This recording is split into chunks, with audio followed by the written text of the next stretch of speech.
bagaimana aspirasi dari masyarakat khususnya dari guru honorer. Tadi juga sudah disampaikan oleh Bu Uni, ada belasan ribu yang sampai saat ini menyatakan pendapat mereka. Bisakah ini diakomodasi opininya, dan ini angka yang sangat besar dan mungkin bisa dibilang arahnya ini nadanya sama begitu. Ada ketidakpuasan di sini, ada kekhawatiran yang dimiliki oleh para guru honorer ini mengenai nasib mereka dan ujian yang tersedia saat ini. Mas Saiful masih mute, mohon maaf, belum terdengar suaranya. Oke. Makasih, Pak. Harus diakomodasi, Mas Tito. Harus diakomodasi aspirasi mereka. Bagaimana caranya, Pak, kalau itu? Harus dilakukan revisi terhadap SOP dan semua proses terkait dengan seleksi ini. Ini kan artinya tidak ada masa transisi dalam pemberlakuan berbagai undang-undang yang dianggap tadi ideal. Di mata kami, kebijakan apapun ketika menabrak dari cara pandang kita untuk mengafirmasi, memuliakan terlebih guru, saya kira harus direvisi. Apakah ada ruang untuk dilakukan revisi? Sangat mungkin dan bisa dilakukan itu dengan koridor tetap sesuai dengan undang-undang yang ada, yang kita punya, regulasi yang kita punya. Jadi sekali lagi, ini kerumitan yang tidak perlu dilakukan sesungguhnya. Kalau semangatnya adalah memberikan afirmasi bahwa kebijakan P3K ini kebijakan jangka pendek untuk mengafirmasi guru-guru yang sudah mengabdi lama, umur sudah 35 tahun ke atas. Bagaimana sebuah kebijakan yang jangka pendek lalu seolah-olah ini di leverage menjadi sebuah kebijakan yang akan berlaku selamanya dengan ukuran yang sangat ideal, yang menurut saya itu malah menjadikan gaduh dan tidak memberikan afirmasi apapun terhadap guru. Jadi sekali lagi kita ingin dengan fenomena yang begini, fenomena di mana hanya 1,2% yang lolos, artinya kebijakan ini nggak kompatibel dengan kebutuhan di lapangan. Pak Saiful, apakah kita memang harus melihatnya juga dari sisi lain?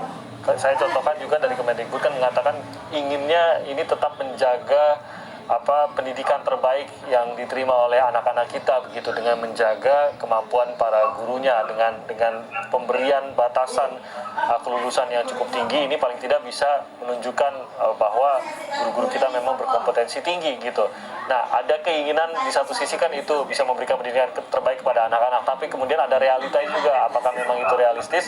Dan di sisi yang lain tentu saja ya ada sisi di mana ini juga dibuat sebenarnya untuk menjamin kesejahteraan para guru honorer, dan tampaknya kalau hanya 1% lebih yang bisa menembusnya, ya tidak tercapailah tujuan ini gitu. Nah, mencari keseimbangan antara semua ini bagaimana caranya, Pak Saiful? Cara pandang itu saya setuju bahwa Kemendikbud punya cita-cita untuk mendapatkan guru yang terbaik. Tapi coba dibalik cara pandangnya. Cara pandangnya harus dibalik. Berapa lama negara, pemerintah pernah berpihak terhadap guru gitu. Kita sudah lama absen untuk berpihak terhadap guru gitu. Karena itu cara pandangnya hari ini kita berikan keberpihakan itu kepada guru, baru kita nuntut kualitas, mutu, kompetensi guru itu kita naikkan. Jadi jangan guru tiba-tiba perketat semua regulasinya, model seleksinya, disaring sebagus-bagusnya mendapatkan guru. Ini nggak fair menurut saya. Ini nggak fair. Semangatnya semestinya harus dirubah. Negara dan pemerintah sudah lama melupakan posisi guru. Menurut saya itu poin pentingnya. Nah, karena itu seleksi P3K ini semangatnya adalah mengafirmasi dalam suasana kedaruratan, karena tadi saya sampaikan tuh Mas, saya ingin mengulangi lagi. Karena sudah lama tidak pernah ada rekrutmen guru juga akhirnya menerima skema P3K yang tadinya termasuk yang ditolak karena maunya PNS bukan jalur P3K, dan seterusnya itu. Ini kompromi gitu. Jadi kalau saya nyebutnya politik pendidikan pada ruang kompromi, jangan diasumsikan ini dalam suasana normal, pemerintah sudah pernah berpihak. Ini suasana pemerintah belum berpihak, lama, absen. Ini justru melihatnya dari sudut pandang seberangnya begitu, Pak Saiful, bukan menguji guru yang lolos baru diberikan haknya, tapi berikan dulu haknya, barulah coba diberikan kompetensinya apakah memadai, begitu mungkin kira-kira sederhana ya Pak Saiful ya. Ini yang belum. Kira-kira begitu. Nah karena itu semangatnya kita sudah absen lama, tidak negara pemerintah ini untuk ngurusi guru. Beri afirmasi karena mereka guru itu panggilan jiwa, gampang Mas. Kalau soal meningkatkan kompetensi dan kualitas dan mutu guru itu, ajari, bikin proses pelatihan dan pendidikan efektif, mereka akan melaju kencang untuk menjadi guru yang terbaik untuk siswa-siswanya di tempatnya masing-masing. Iya. Saya ke Bu Uni, setujukah Bu Uni Anda lebih tahu lagi sebenarnya bagaimana psikologi seorang guru, dorongan dari seorang guru terhadap bagi para murid-muridnya dan lain-lain. Setujukah bahwa memang tidak semata-mata mengenai bagaimana kompetensi akademis dari guru itu sendiri, tapi ada banyak faktor lain yang bisa mendorong seorang guru untuk bisa menjadi guru yang kita harapkan, yang diharapkan juga oleh Kemendikbud? Setuju sih, tapi malah saya mendukung penuh. Karena gini, mereka ini cara pandangnya adalah cara pandang seperti penguasa yang mereka berhak menentukan apa saja tanpa memperhatikan ataupun abai terhadap kewajiban mereka terhadap pembinaan. Jadi mereka ini dituntut untuk meningkatkan kompetensinya, harus kompeten, dibayarnya mohon maaf itu 230.000. Jadi nggak bisa. Jadi kualitas dan ketersediaan guru adalah dua hal yang harus ada di negeri ini. Nggak bisa dengan cara mengatakan bahwa Anda itu nilainya jelek, jadi Anda nggak berhak menjadi guru. Saya mau tanya, kalau guru bukan sumber utama pembelajaran dengan bahan ajar yang banyak, sebenarnya apa yang disebut dengan dengungkan bahwa guru tidak bisa digantung oleh teknologi? Ya itu adalah setidaknya kehadirannya membimbing dan membesarkan hati anak-anak kita, memerdekakan dalam pikir. Itu yang bolak-balik dikatakan kepentingan. Lalu kenapa sekarang dilihatnya sekarang sangat sangat spesifik, sangat akademik, nggak bisa dilakukan seperti itu gitu. Tadi dulu memang disebutkan ini sebagai kondisi yang normal, ya, kondisi yang normal bahwa rekrutmen harus standar kelulusan. Tetapi saya ingin mengatakan bahwa ya guru-guru honorer ini membuktikan, membesarkan, menghasilkan Pak Saiful Huda. Itu yang kayak begitu tuh ketua komisi yang pinter, yang berkhidmat untuk itu hati honorer juga itu, apalagi kalau di pesantren. Ya, saya mau tanya. Ya, jadi yang utama adalah bagaimana pendekatan alam pikir, memberikan ruang kepada honorer berkembang dan diberi kesempatan yang sama kepada yang lain. Dan ini saya juga mendukung dengan sampai ini adalah penyelesaian akhir P3K ini untuk pengangkatan guru. Sebab ini mematikan bibit-bibit muda LPTK yang selama ini tidak diperhatikan ya untuk tumbuhnya anak-anak baru untuk menjadi pendidik. Jadi menurut saya negara harus hadir. Kalau ada maaf ya, di pekerja itu upah minimum regional, di mana itu guru? Tidak ada ketiganya dari upah regional.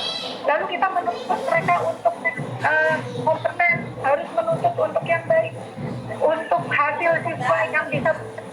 Saya kira ini harus diubah cara pandang. Sudah berapa sih hadir? Sudah memberikan program apa? Coba evaluasi itu program-program yang bergerak itu, ya. Kasih untuk guru honorer, tidak untuk kegiatan-kegiatan sangat elitis. Berikan kesempatan kepada honorer, berdialog. Karena ini diam dianggap kita tidak mampu gitu. Padahal di waktu yang lalu dialog dia itu sangat terbuka yang menghasilkan penyelesaian kedua.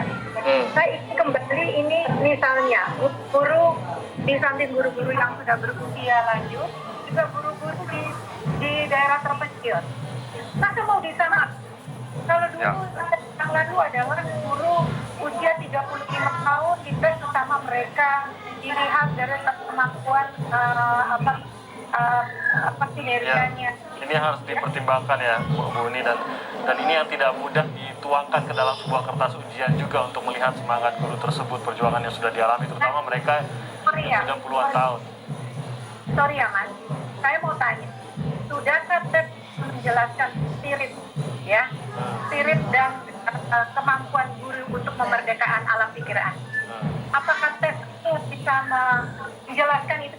Kalau tesnya hanya tes yang mengukur olimpiade anak, saya mau tanya, para pejabat ikut tes itu bisa nggak dijawab pertanyaan tesnya para guru itu? Jadi jangan melihat guru itu seperti orang di pojok sana yang lihat ente itu nggak bisa apa-apa karena nggak bisa mengerjakan tugas, nggak bisa. Beri ruang, ya. Saya itu saya mohon banget gini ya, memang di program ini diajak saya siap dialog untuk menyelesaikan persoalan ini, dan saya percaya Pak Cahyo, Pak Menpan itu orang baik, mau mendengar dialog kita karena dahulu juga mereka mendengar dialog akhirnya mendapatkan solusi terbaik. Oke. Pernyataan lagi berarti dari Bu Uni bahwa siap berdialog untuk memperbaiki hal ini. Pak Saiful, sebagai penutup juga mungkin ini menarik juga kalau melihatnya ternyata kita harus bisa juga melihat apa momentum ini, apa yang sudah dilakukan oleh pemerintah ini sebenarnya seharusnya bisa menjadi sesuatu yang memotivasi begitu Pak Saiful ya. Ada kesempatan khususnya bagi guru yang tidak lagi bisa ikut ujian ASN, berkesempatan di P3K ini, dan jangan sampai justru mematahkan semangat guru, merasa ada harapan tapi karena berbagai persyaratan yang tadi sudah diungkapkan akhirnya justru mematahkan semangat. Anda percaya justru ini harusnya disediakan kepada guru, dan percayalah bahwa nanti guru itu justru akan semakin termotivasi pada saat mereka sudah mendapatkan yang menjadi hak mereka, begitu Pak Saiful ya? Betul, sekali lagi mendekati guru tidak bisa cukup dengan cara teknokratis, mengukur segalanya dari angka dan data. Sekali lagi ini butuh keterlibatan hati, butuh keterlibatan keberpihakan, afirmasi, itu jadi penting karena sekali lagi profesi guru, profesi yang paling utama yang harus diafirmasi oleh negara hari-hari ini.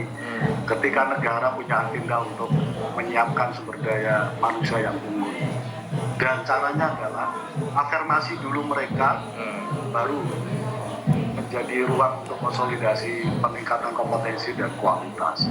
Dan poin pentingnya Mas, itu menurut saya negara dan pemerintah punya hutang budi terhadap beberapa guru-guru kita yang sekarang ikut dalam seleksi P3K.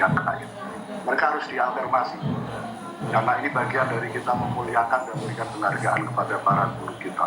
Apakah mungkin? Sangat amat mungkin. Apakah bisa? Sangat amat bisa. Duduk bersama, sampaikan semua apa yang menjadi keprihatinan seleksi pertama ini, dan jadikan itu sebagai pelajaran terbaik, dan lalu dilakukan revisi berbagai undang-undang dan ketentuan yang sekarang berlaku.